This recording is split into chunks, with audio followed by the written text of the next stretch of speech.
Hola, muy buenas noches a todos. Bueno, para los que no me conocen, soy Melissa Zárate, miembro activo del Grupo de Interés en Cáncer y Medicina Molecular. Les agradezco mucho por su puntualidad de asistencia. El tema de la conferencia es la actualización en el manejo de pacientes oncológicos. El día de hoy nos acompaña el doctor Diego Andrés Gómez Abreu, jefe médico del Instituto de Cáncer en el Hospital Internacional de Colombia.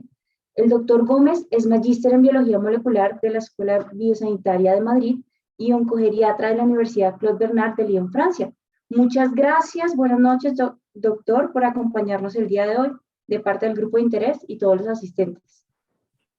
Buenas noches, Melissa. Muchas gracias a ustedes por la invitación. De verdad que chévere este espacio y pues ojalá que podamos tener un tema de discusión bastante bueno e interesante para todos.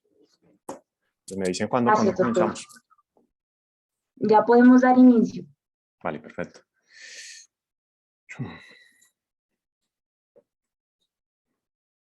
Ahora me confirmas cuando esté viendo la pantalla. Estamos viendo, doctor. Listo. Ok, entonces la idea de hoy es que tratemos un tema que es bastante interesante.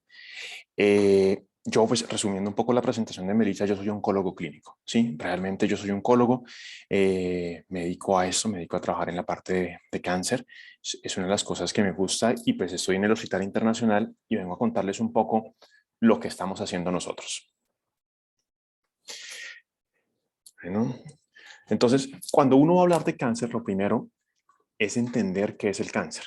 Yo creo que ustedes pueden buscar todas las definiciones que quieran en internet, por donde sea, y se van a dar cuenta que al final lo que nos converge en una definición que es en común para todas es que cáncer realmente es el nombre que se le da a un conjunto de enfermedades.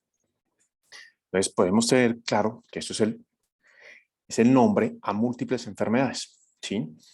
Donde lo que está en común es que hay unas células del cuerpo que están dividiéndose, como vemos acá, sin detenerse y se diseminan a todos los tejidos. Y obviamente estas células son las que pueden llegar a formar finalmente las metástasis o las lesiones tumorales como tal. Esta grafiquita tiene unos datos que son chéveres e interesantes. Acá lo importante pues es ver la mortalidad, ¿sí? Con la incidencia. Ustedes se dan cuenta, estamos hablando de casi un 50%, ¿no? Más o menos. Entonces son casi 7 millones y medio los datos que estábamos manejando para hombres y de incidencia y más o menos 657 para mujeres con una mortalidad que está alrededor de la mitad. Los tipos de cáncer más comunes, esos son los grandes, ¿sí? Lo que es el pulmón, mama, colorectal, próstata, estómago, ¿sí? Van a variar un poquito de acuerdo a las regiones, de acuerdo a los países. Pero acá, una de las cosas más importantes es las causas frecuentes del cáncer. Si ustedes miran, si uno se pone a analizar esto, pues uno entiende por qué muchos dicen que esto es una enfermedad totalmente prevenible. En el 2012, cuando Globocan, a través del edificio del IARS, el edificio encargado de estudiar y buscar y revisar todo lo que es la parte de oncología para la OMS, nos mostraba estos datos, nos dábamos cuenta que la mortalidad y las incidencias de estas enfermedades neoplásicas en lo que era Asia, Europa y Norteamérica era mucho mayor a lo que pasa en el país de nosotros. Puede ser una cuestión de su registro, pero pues también es cierto que lo industrializado y los tipos de estilos de vida pues van muy de la mano del crecimiento de esta enfermedad en esas otras regiones. Como les comentaba, lo asustador a veces de esta enfermedad es la cuestión de la mortalidad. Tenemos una enfermedad que está con una incidencia disparadísima y sobre todo si miramos cánceres como este de pulmón, donde vemos que la incidencia y la mortalidad se están casi asemejando, eso es lo que nos asusta. Lo mismo ocurre con otros tantos como los hepatocarcinomas o los cánceres gástricos. Esta es la mortalidad en el 2020, estos son los datos que nos arrojaba Globocan, se mantiene más o menos la misma tendencia en las mismas regiones, pero pues nosotros hemos ido desafortunadamente en una tendencia de crecimiento. Y lo que estamos esperando para el 2040 pues tampoco es muy alentador porque vemos que es una enfermedad que fácilmente de una manera exponencial está creciendo. Eso simplemente es para comentarles, ¿no? Que estos son muchas enfermedades en un solo nombre. Analicemos los datos del cáncer. Entonces, doctores, acá lo más importante es ver que hay enfermedades en las que hemos logrado impactar, ¿sí? Lo que es próstata, testículo, tiroides. Estamos duplicando la vida de sus pacientes, eso es muy bueno. Las mujeres también, lo que es melanoma, cáncer de seno, hemos tenido muy buen impacto, pero hay enfermedades como el páncreas, el pulmón y el esófago, que a pesar de los esfuerzos y a pesar de todo lo que se ha logrado desarrollar, parece que no estamos realmente teniendo un impacto. Y vuelvo a lo mismo, tengamos en cuenta que es una enfermedad con factores de riesgo que son totalmente prevenibles.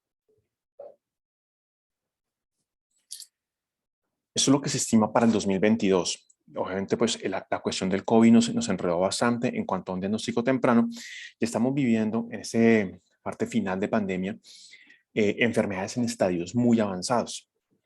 Entonces, sí estamos viendo que lo que es pues, la tendencia en cuanto a próstata, la parte digestiva, sigue en su crecimiento, tanto en hombres como mujeres, pero tal vez lo más desalentador es ver que por primera vez los cánceres sólidos logran adelantarse a las enfermedades cardiovasculares como origen de mortalidad, pues como el principal agente de mortalidad en los hombres. Y pues está de segundo en las mujeres. Entonces, esto es una de las preguntas que nos hacen a nosotros todos los días en consulta y creo que es bueno que nos la empezamos a hacer desde el pregrado. Entonces, sí se puede prevenir, total. La OMS lo resume en esto. Cuando uno mira las causas de cáncer más importantes, todas son causas que son totalmente prevenibles. Entonces, probablemente si no fumamos, si estamos en un hogar sin humo, si mantenemos un peso saludable, además de todo, pues hacemos ejercicio, tenemos una dieta saludable, disminuimos el consumo de bebidas alcohólicas, evitamos el sol, los agentes cancerígenos y pues sobre todo evitamos exposición a agentes de radiación, pues vamos a disminuir la incidencia de esta enfermedad. Ese es un poco el panorama actual de lo que pasa con el cáncer. Es una cuestión que si se dan cuenta, pues no es tan difícil, teniendo en cuenta que más o menos el 10-8% de estas enfermedades son hereditarias y el resto son enfermedades de origen multifactorial que están muy asociadas a los factores que veíamos anteriormente. Podemos entender por qué las campañas de prevención en esta enfermedad funcionan y deben funcionar muy bien. Pero eso no es nuevo y todo esto ha venido cambiando de una manera acelerada, porque si ustedes se dan cuenta en los 90, y esto es lo que quería ponerlos un poco en el contexto, quiero llevarlos a que ustedes vean qué sabíamos de esto en los 90, qué estamos viendo ahora y hacia dónde vamos. Bueno, lo que siempre hemos sabido en cuanto a la historia de esta enfermedad es eso, ¿no? Cáncer, pues, viene de Carquinos, viene por el cangrejo. Ustedes saben que los vasos, cuando están dando esa progresión, asemejan a las pinzas de un cangrejo y eso es lo que termina describiendo la enfermedad neoplásica. Oncología es oncos que viene de tumor. Eso es un poco la historia de esta enfermedad. Acá lo más interesante y lo que vale la pena recalcar es que si ustedes se dan cuenta, desde antes de Cristo ya estábamos relatando y escribiendo lo que eran estas enfermedades neoplásicas. Hipócrates es el que nombra esta enfermedad en el 300 antes de Cristo. Y lo que vemos acá y nos llama la atención es que es una enfermedad que se viene mencionando desde antes de Cristo, pero si ustedes se dan cuenta lo que es la especialidad como tal y los tratamientos, no es tan vieja. Es una enfermedad que no tenía un avance realmente y que los tratamientos, aunque empezaron a aparecer al principio más que todos los quirúrgicos con cuestiones como la mastectomía, venía muy, muy demorado y muy lento en comparación al avance y al acelerado de esta enfermedad. ¿Cómo lo conocíamos? ¿Cómo entendíamos nosotros esta enfermedad neoplásica? Para nosotros antes la cuestión era muy sencilla. Teníamos las células normales y sin profundizar mucho en ellas, empezábamos a ver que esas células empezaban a cambiar su membrana, sus núcleos empezaban a crecer también, perdían esa adherencia entre ellos y empezaban a crecer de una manera desmedida. Pero realmente no teníamos claro ni identificado qué era lo que pasaba. Y pues veíamos, era eso, ¿sí? Llegaba la célula, empezaba a transformarse, tenía unas alteraciones y ese crecimiento nos llevaba a ver que aparecían metástasis. Entonces, si ustedes ven, el proceso no era muy claro para nosotros. La información que teníamos era muy superficial a lo que tenemos en este momento. Llevando eso al tejido, pues veíamos que las alteraciones empezaban a producirse, buscaba ver una enfermedad, pensábamos que solamente buscaba los vasos y que progresaba o circulaba a través de esos vasos sanguíneos, llegando a los tejidos y pues ahí era donde empezaban a proliferar y a crecer las metástasis que nosotros conocíamos. Esta grafiquita es pues para mostrar simplemente cómo entendíamos esa división celular y cómo veíamos que la célula que creció mal, que se dañó, no se suicidaba, no sufría el proceso de apoptosis y por el contrario empezaba a dividirse de una manera desmedida, formando lo que era la enfermedad tumoral. Y esto es lo que nos mostraba el patólogo. Entonces, esto era lo que se limitaba a esas enfermedades neoplásicas. Entonces, teníamos células aberrantes que crecían de una manera muy inadecuada, que producían esas alteraciones en el tejido y que pues las veíamos así. Ya después de eso, echábamos manos de las escalas funcionales, mirábamos el estado funcional del paciente y de acuerdo a eso, pues definíamos los tratamientos de quimioterapia que en ese momento, pues las opciones terapéuticas no eran muy grandes, se limitaban realmente a unos 4 o 5 medicamentos y sus combinaciones. Y no les estoy hablando de hace mucho tiempo, les estoy hablando perfectamente de los años 90. Cuando tratábamos de estimar o de conocer esta enfermedad de acuerdo a la aparición y a las incidencias, pues siempre lo que era la próstata seguía siendo lo mayor o lo más importante en los hombres y el cáncer de pulmón era de los que pues, iba empezando a crecer y tenía un porcentaje de mortalidad bastante alta. En la mujer, pues siempre seno había sido el que marcaba la mayor incidencia y pulmón la mortalidad. Lo más avanzado que teníamos, y pues que igual todavía guardamos, eran los marcadores tumorales. Entonces, intentábamos mezclar esa clínica con las imágenes, con lo poco que lográbamos entender de esa enfermedad, y nos apoyábamos en marcadores que podían ser predictores tanto de la respuesta como diagnósticos en algunos casos de la enfermedad, como lo que es el PSA para el cáncer de próstata. ¿Y dónde se veía reflejado eso? Eso se veía reflejado en estas curvas. Enfermedades que iban aumentando, pero iban muriéndose los pacientes. Veíamos con este cáncer de pulmón cómo nos aumentaban los casos en las personas, pero cómo la mortalidad también iba en aumento. Entonces, no estábamos teniendo un impacto en la enfermedad, independiente de si eran tumores sólidos o los hematológicos como las leucemias. Veíamos que realmente lo que estábamos haciendo simplemente era a veces anexar algo de toxicidad, afectar la calidad de vida, pero sin tener un impacto en la sobrevida de estos pacientes. Y ya pues ustedes comparan lo que era los 90, ya lo que es en el 2010, ya empezamos a ver que tratamos de disminuir un poco la mortalidad de esa enfermedad. Y eso es lo que nos lleva al escenario que tenemos actualmente. Afortunadamente, con el desarrollo de todo lo que ha sido el genoma, esta enfermedad ha encontrado un giro totalmente diferente. Ya dejamos de ver solamente el paciente, dejamos de ver solamente el tejido y empezamos a entender que esta enfermedad es mucho más allá que el tejido, es mucho más que eso y realmente se está comportando como una enfermedad totalmente molecular. Primero que nos trajo eso fueron las terapias Target. Fue supremamente bonito darnos cuenta que los agentes citotóxicos que nosotros manejábamos antes, ¿sí? Que pues para que ustedes me entiendan en cuestiones prácticas, era como si fumigáramos todo el cuerpo. El fundamento de la quimioterapia tradicional, por decirlo así, era simplemente eliminamos todas las células buenas se regeneran, las células malas no. Ese es más o menos el fundamento con el que eso arrancaba. Las terapias Target se van a otro lado, se van a un extremo mucho más preciso, donde empezamos a encontrar marcadores, encontramos puntos de control que son precisos y que son dianas terapéuticas que van a ir encaminadas a poder controlar todas estas enfermedades.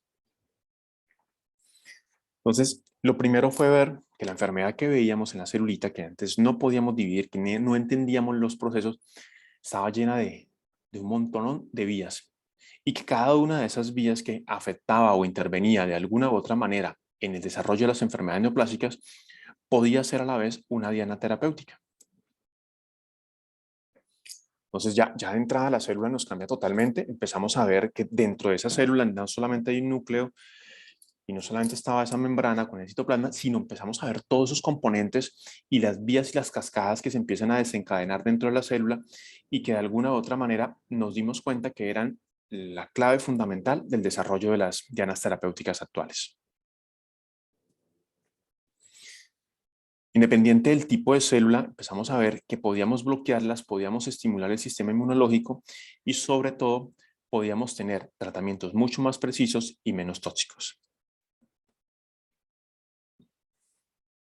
Ese es un ejemplo de lo que estamos haciendo, todo con estos inhibidores de tirosina quinasa, ¿sí? Entonces es ver que ya hay medicamentos que se pueden desarrollar pues, para actuar a nivel extracelular, otros a nivel de la membrana y otros ya pues en el citoplasma, así como pues hay medicamentos que pueden llegar a actuar a nivel del núcleo. Eso pues es impresionante porque vemos cómo vamos a afectar y a bloquear una vía completa y de esa manera cómo vamos a evitar toda esa proliferación celular, cómo vamos a bloquear esa inmortalidad de la célula y sobre todo esos factores angiogénicos de la célula los vamos a poder controlar. Estos más o menos que son las vías de los tirosinquinasa del plaguia del RAS. El problema que tenemos con las terapias TARGE es esto, y acá se resume un poco todo lo que nos está pasando en este momento. La terapia TARGE no es para todo el mundo. Sí, tenemos una población grande de pacientes que sufren de cáncer, tenemos una población que desafortunadamente no tiene marcadores y simplemente son un grupo de pacientes los que se nos pueden beneficiar de esas terapias. Entonces, esa es una cuestión que lamentablemente esto no es para todos. Esas alteraciones, esas mutaciones puntuales no las tiene todo el mundo. Entonces, vemos es eso, ¿sí? Tenemos unos medicamentos muy buenos, muy precisos, pero para un grupo de la población. Cuando lo llevamos a la práctica, para que ustedes me entiendan eso que les estoy mostrando, eso es una gráfica de los pacientes con cáncer de pulmón metastásico con alteraciones del ALK. La rayita de azulito son los pacientes que tratamos con crizotinib.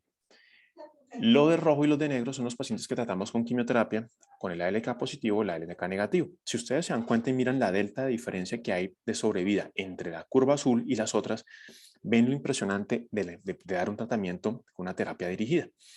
Entonces estamos pasando casi de 4.8 meses a 17.6 meses. Los pacientes con ALK tenían muy mal pronóstico, que si ustedes lo ven, les va mucho peor que los pacientes del ALK negativo.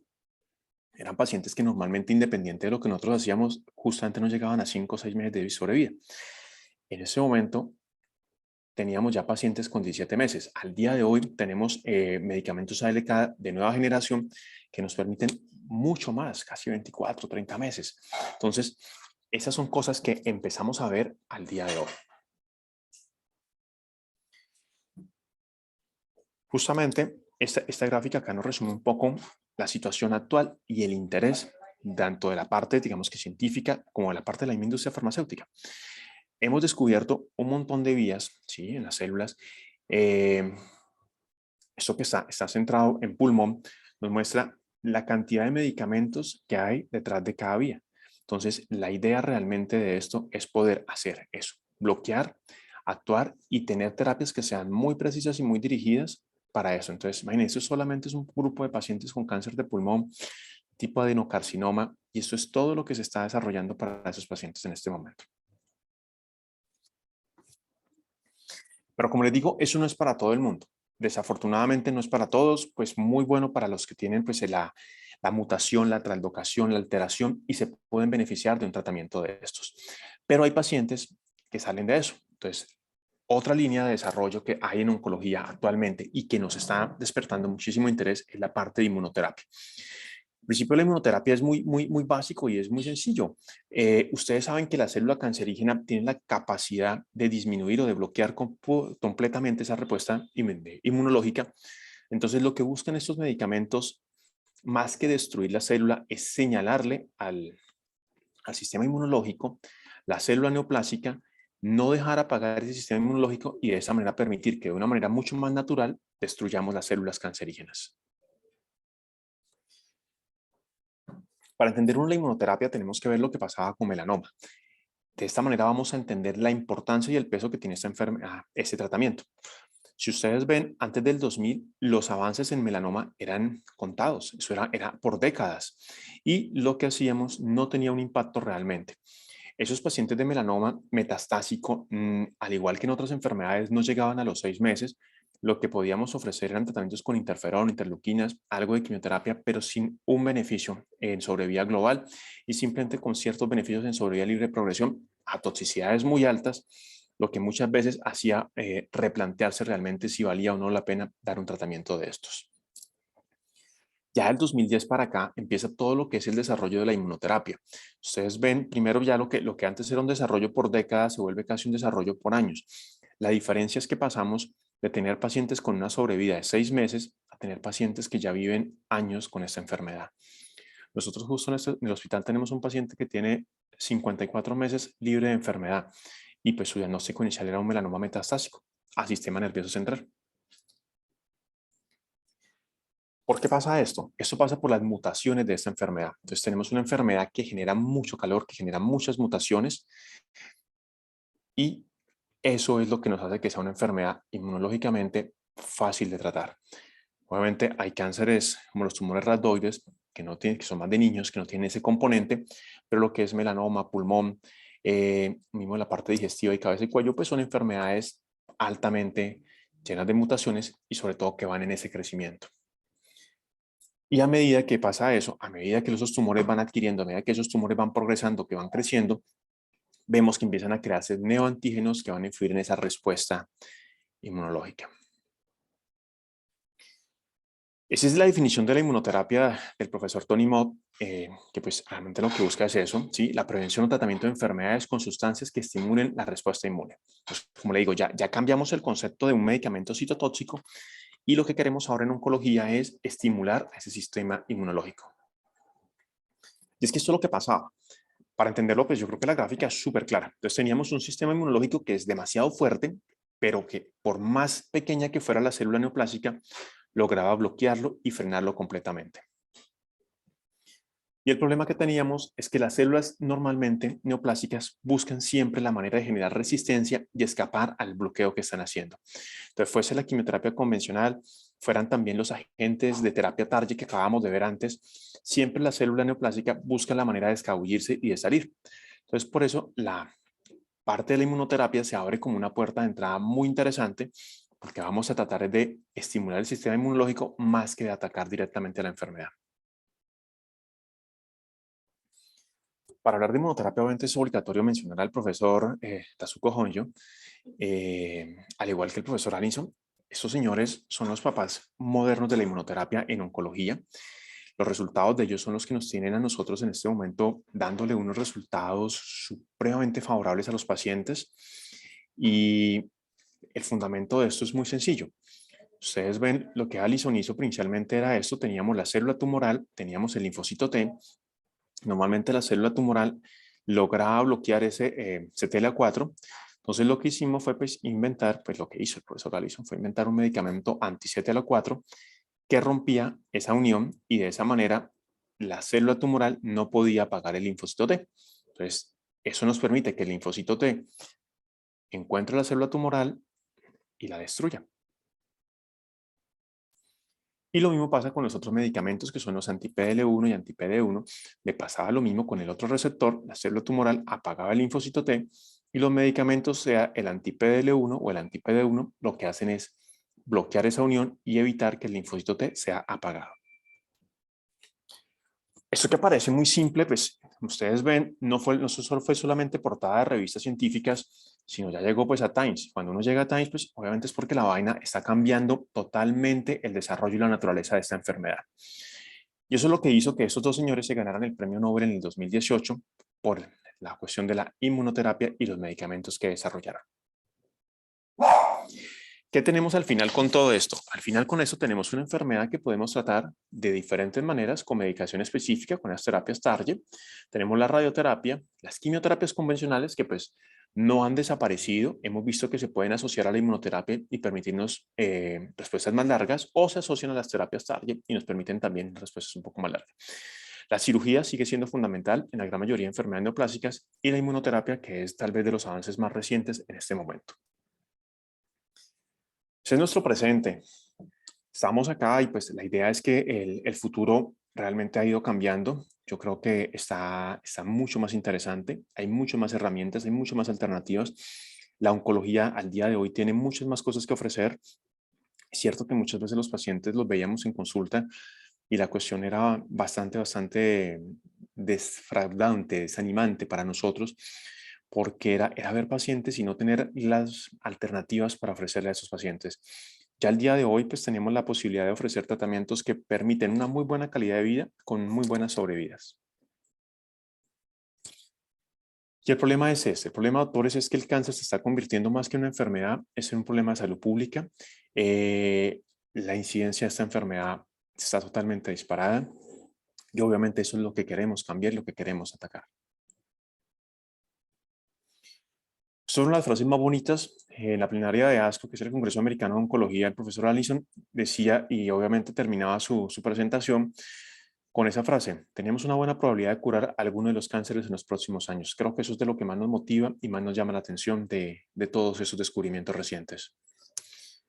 Yo no sé si ustedes ya lo leyeron, pero pues realmente se los recomiendo. A los que lo leyeron, repítanlo, creo que vale la pena. Nos permite entender desde la perspectiva de un oncólogo cómo es el desarrollo de esta enfermedad. Entonces, cuando a uno le gusta muchísimo la oncología, creo que leerse El emperador de todos los males nos sitúa bastante sobre lo que fue el desarrollo de la oncología, hacia dónde va la oncología y sobre todo lo que es vivir en ambientes donde se respira cáncer todos los días.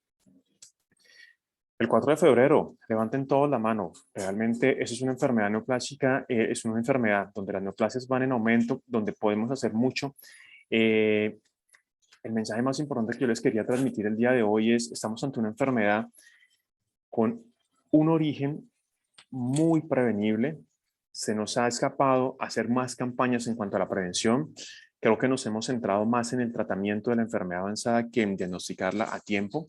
Ojalá pudiéramos cambiar eso, pero por el momento pues vale la pena empezar a hacerlo en cosas chiquitas como hoy. Muchísimas gracias a ustedes. De verdad que rico por el espacio, y si tienen alguna pregunta, encantadísimo en responderles. Muchísimas gracias, doctor. Aquí esperando preguntas de los espectadores.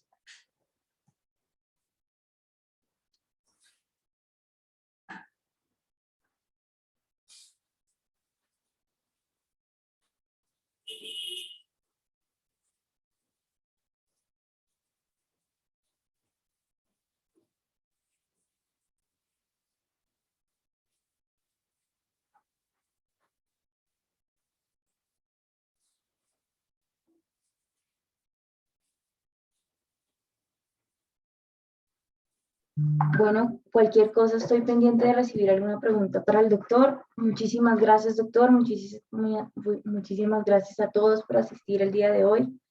Una charla excelente. Estamos muy contentos de haberlo tenido aquí, doctor. No, gracias a ustedes. De verdad que chévere que tengan ese interés. Ojalá que lo mantengan. Pienso yo que una de las cuestiones que yo por lo menos viví en mi experiencia personal del pregrado es que sentía que había muchas carencias en cuanto a la oncología. No sé, de verdad lo desconozco cómo está en ese momento, pero a uno por lo menos de cáncer gástrico le hablaba era el gastroenterólogo, de los cánceres ginecológicos le hablaba el ginecólogo. Entonces, a veces como que la profundización quedaba muy corta. Y ustedes ven que oncología es una cosa que ha cambiado totalmente. Es una cosa en la que se ha ampliado muchísimo, donde la parte molecular, la parte genética convergen bastante. Obviamente la base de la medicina interna sigue siendo la cabeza de todos estos pacientes, pero con la posibilidad o el impacto de tener que irnos hacia una medicina totalmente transversal, no dejar de lado el laboratorio y entender de dónde vienen todo esto. Entonces, de nuevo, gracias a ustedes por el espacio y ojalá, insisto, que este grupo que tienen siga creciendo y pues sigan para adelante con todos esos proyectos que tienen. Gracias, doctor.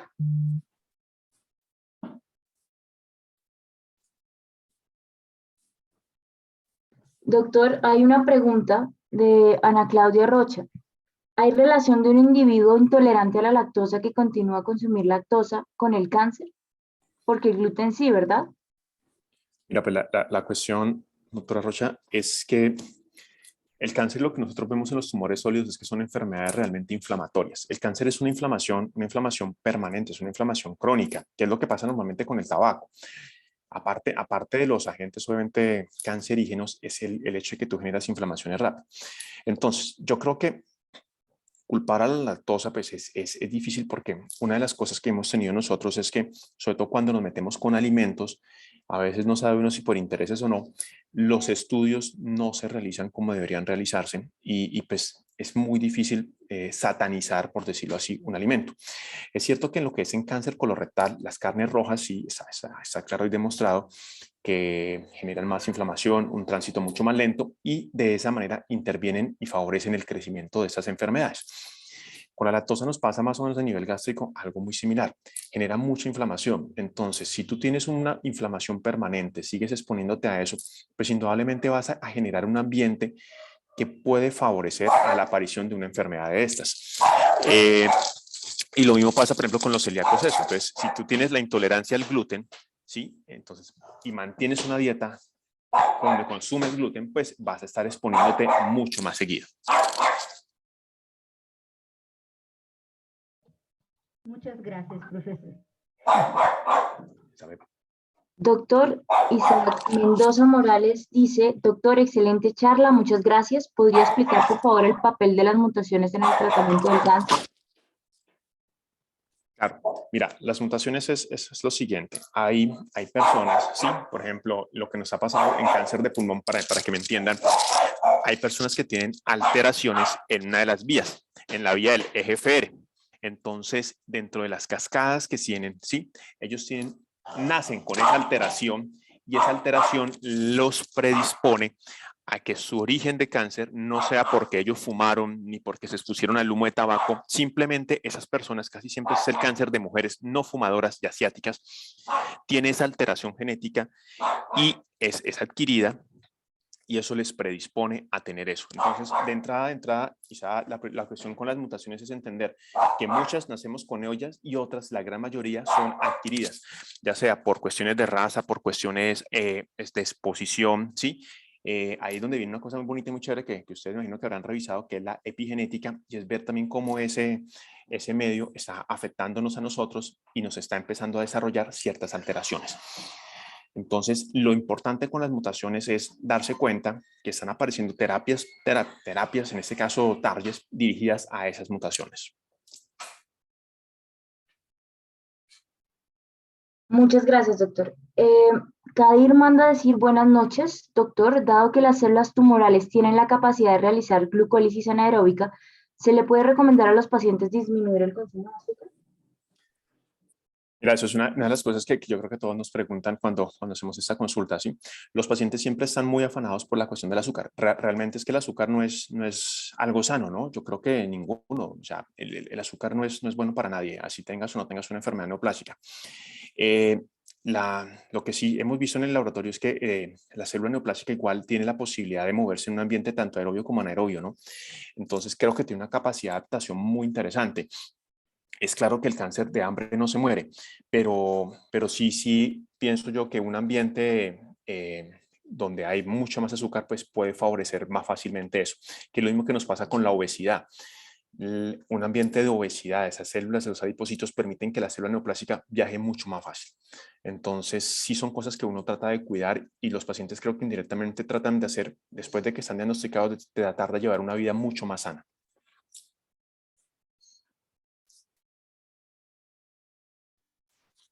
Gracias, doctor.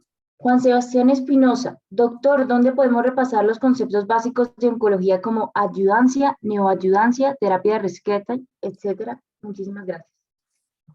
Eso, pues mira, la cosa es simple. Obviamente eso te podemos hablar perfectamente. La oncología es muy amplia y uno tiene para echar ahí lora de todo esto un rato. Neoadyuvancia, ustedes saben que es todo el tratamiento que hacemos antes de querer llegar a una cirugía, ¿sí? Entonces, todas las quimioterapias que haces para querer llegar a una cirugía es lo que consideramos neoadyuvancia. Es ayudar a llegar a la cirugía. Y adyuvancia es lo que hacemos después de la cirugía. Es cuando el paciente se interviene y lo que hacemos es tratar un riesgo. Entonces, son dos ambientes diferentes porque en neoadyuvancia tú estás tratando realmente una enfermedad que quieres reducir para poder llevar al paciente a cirugía. Y en adyuvancia estás tratando literalmente un riesgo porque en teoría fue un paciente que pudiste operar y lo que quieres es disminuir el riesgo de que la enfermedad vuelva a aparecer. Entonces, esa es más o menos la cuestión. Ya lo otro que tú preguntas era la recurrencia, creo. Me perdí. Creo que lo La último. terapia de rescate. Ok, sí.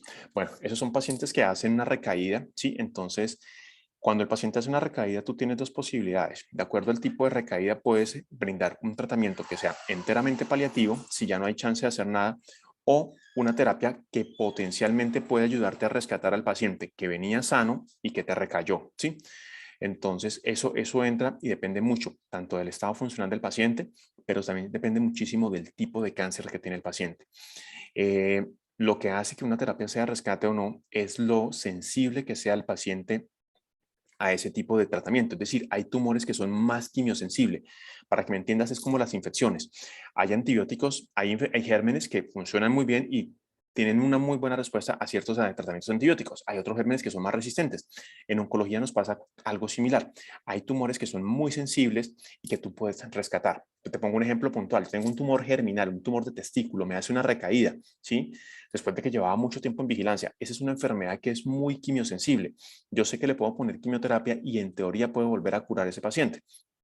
Por el contrario, tengo un paciente con un osteosarcoma, me hace una recaída, es una enfermedad poco sensible a la quimioterapia. Entonces, ya en ese caso entro más a manejar una primera línea de enfermedad metastásica.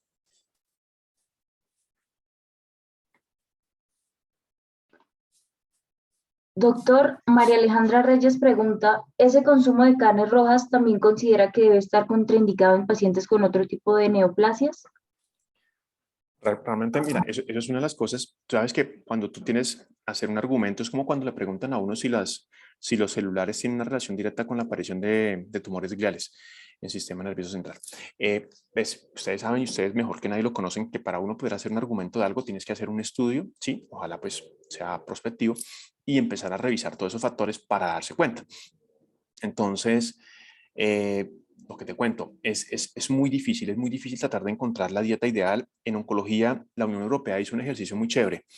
Ellos cogieron a sus ministros de salud y empezaron a medirles en sangre todo lo que tenían, ¿sí? Porque pues obviamente ustedes saben que esa dieta mediterránea siempre nos la han vendido como tal vez una de las cosas más sanas que hay. Pero ahí es donde viene el punto. Tú puedes comer pescado, pero pues obviamente uno sabe que el mar está lleno de mercurio, los ríos también están llenos de otras cosas, ¿cierto? Entonces, a ratos yo pienso que la cuestión no es tanto, vuelvo y lo digo, satanizar ciertos alimentos, sino es ser muy equilibrado. O sea, creo que lo que nos hace daño a nosotros es el perder el equilibrio en las dietas. Es decir, tú puedes comer una grasa, puedes comer carbohidratos y esas cosas así. Indudablemente trata de favorecer lo que son frutas, verduras, pero el punto es, pienso yo, no prohibir algo, sino realmente, como te comento, ser equilibrado. Con los cánceres digestivos, lo que nosotros buscamos realmente es que lo que están consumiendo los pacientes, así como dicen literalmente, lo que entra rápido, salga rápido, ¿sí? Queremos es que sean alimentos de un tránsito rápido, ¿sí? Justamente para evitar inflamaciones, para evitar riesgos de obstrucciones, para evitar todo eso. Entonces, si tú me lo preguntas, pues es mucho más fácil si mi paciente está comiendo pescado o pollo, así está comiendo carnes rojas. Pero realmente no somos tan de prohibir. Yo personalmente solamente con los que son colorectal, sí trato de quitarle las carnes rojas y trato de modificar mucho eso.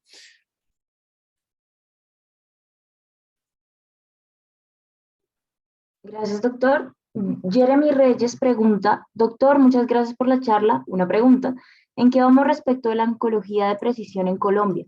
¿Hay entidades trabajando actualmente en ese ámbito?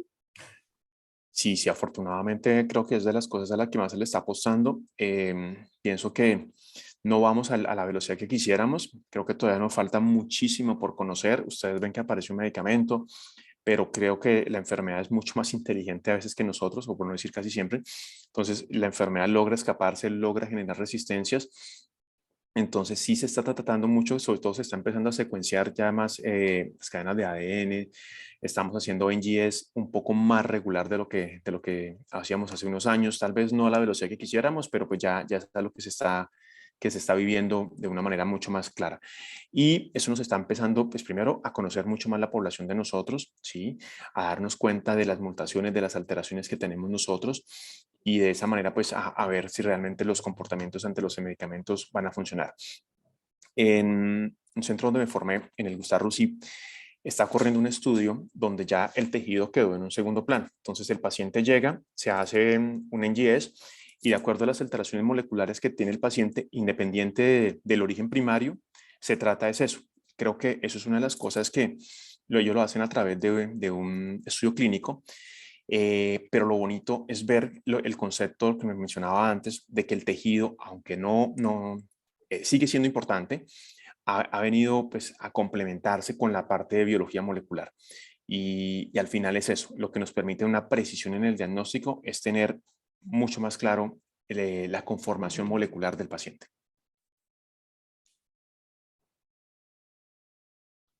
Muchas gracias, doctor. Ana Claudia Rocha, doctor, ¿la alimentación muy caliente, por ejemplo, té, café, puede causar cáncer en la lengua o en la boca en general? Todo lo mismo, te digo, todo lo que genere, por ejemplo, calor crónico, cosas permanentes, pues indudablemente te va a generar eso, inflamación, ¿sí? Y lo que genera inflamación, si tú tienes una predisposición, si tú tienes, por ejemplo, un BPH a nivel de en boca, pues te puede favorecer la aparición de una enfermedad de estas. Entonces, sí, si tú me lo preguntas, pues es mucho mejor comer cosas que estén más frías que comer caliente, ¿sí? De si todo lo que te genere irritación, lo que genere eso, pues puede, en cierto modo, ¿sí? Claro, eso no quiere decir que si salimos y nos tomamos un café y está muy caliente, pues yo voy a hacer un cáncer en, ¿cierto? Sobre todo porque estas enfermedades, una de las cosas que ustedes tienen que entender es que son exposiciones crónicas y repetitivas. Entonces, muchas veces, por ejemplo, un cáncer de colon, para que aparezca un pólipo y para que ese pólipo se transforme en una enfermedad neoplástica, son más o menos 10 años. O sea, 10 años para que aparezca el pólipo, 10 años para que ese pólipo se transforme en un cáncer. Entonces, si ustedes lo ven desde ese punto de vista, pues estas han sido enfermedades que dan tiempo, son enfermedades que permiten un diagnóstico, que ¿por qué no lo estamos haciendo? Porque pues no le hacemos colonoscopias a todo el mundo, nosotros mismos no nos hacemos colonoscopias, y lo mismo pasa, por ejemplo, a nivel oral. Tú puedes consumir cosas calientes, pero pues tener una muy buena higiene oral, tienes que estar haciendo tus controles, todo eso, y la idea es, ante cualquier lesión que aparezca, pues estar siempre muy atentos y muy alertas.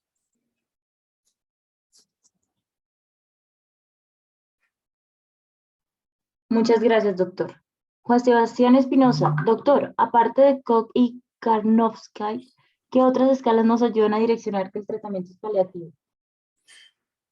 El código Karnofsky es lo que más usamos nosotros a la hora de definir el estado funcional de un paciente, pero realmente lo que más nos va a ayudar a nosotros es la cuestión. Claro, tú echas mano del diagnóstico, ¿sí? ¿Por qué el diagnóstico? Pues primero por lo que mencionaba antes, de que hay enfermedades que son mucho más sensibles a la quimioterapia que otras. Entonces, hay pacientes que a veces están muy malitos, pero tú sabes que van a responder muy bien al tratamiento. Eh, Y si tú tienes esa posibilidad, por ejemplo, para ponerte un ejemplo muy puntual y que me entiendas en lo que te estoy diciendo, yo tenía un paciente porque ya lo diagnosticamos qué días, con un cáncer de pulmón, con una alteración del ALK, con la gráfica que les mostraba. El señor estaba en UCI por metástasis cerebrales, estaba descompensado con una hipercalcemia, por las lesiones óseas también. Ese paciente, cuando yo supe que tenía el cáncer de pulmón y supe que tenía esa alteración en el rearreglo del ALK, yo dije, corrámosle. Ese paciente se le corrió, se le manejó su hipercalcemia, se le manejó su edema cerebral, se le hicieron todas las cosas, aunque es un paciente metastásico, en este momento está con un tratamiento que se llama aletinib, que es un tratamiento para esas alteraciones de la ALK, y el tipo está perfectamente. Las lesiones del sistema nervioso central hacen respuesta radiológica completa, las lesiones óseas están totalmente controladas y asintomáticas, y el señor está caminando por la calle, maneja, hace sus cosas como si nada, simplemente carga unas pastillitas que se toma una vez al día. Entonces, a lo que yo voy es que lo que tú mencionas es cierto, el Performan y el Karnofsky son fundamentales, pero también influye mucho el diagnóstico, la parte molecular, ¿sí? Las opciones terapéuticas, la sensibilidad que tenga el paciente, y todo eso nos permite a nosotros tomar decisiones en cuanto al tratamiento.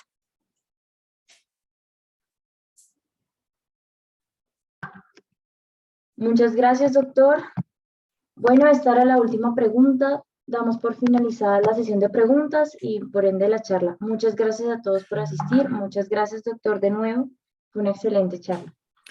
No, a ustedes por la invitación. De verdad, muchas gracias y bueno, de verdad, espero nuevamente, como les dije, que sigan con ese impulso y no lo pierdan.